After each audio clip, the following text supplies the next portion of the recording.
Hi friends, எங்கள் வீட்டில் ஞாயிற்றுக்கிழமைனாலே வெளில போயிட்டு சிக்கனு மட்டனு மீனுன்னு ஏதாவது ஒன்று வாங்கிட்டு வந்துடுவாங்க.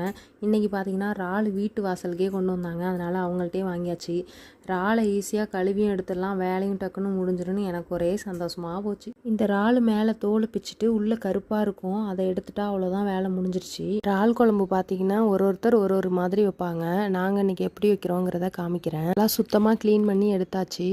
நீங்களும் நான் சொல்கிற மாதிரி செஞ்சு பாருங்கள். செஞ்சு பார்த்துட்டு எப்படி இருந்ததுன்னு கமெண்ட்டில் சொல்லுங்கள்.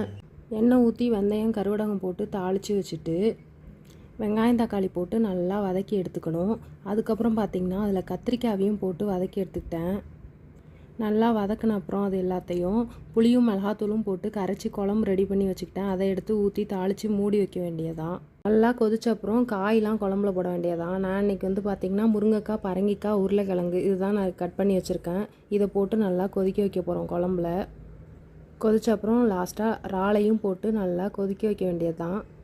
இந்த குழம்புக்கு பார்த்திங்கன்னா முள்ளங்கி போட்டால் சூப்பராக இருக்கும் குழம்பு. நீங்கள் வச்சு ட்ரை பண்ணும்போது முள்ளங்கி போட்டு வச்சு பாருங்கள், ரொம்ப நல்லாயிருக்கும் டேஸ்ட்டு. சுட சுட சாப்பாட்டில் நல்லா இந்த இறால் குழம்பு ஊற்றி சாப்பிட்டு பாருங்கள், அப்படி இருக்கும். ஒரு தடவை ட்ரை பண்ணுங்கள் எல்லோரும்.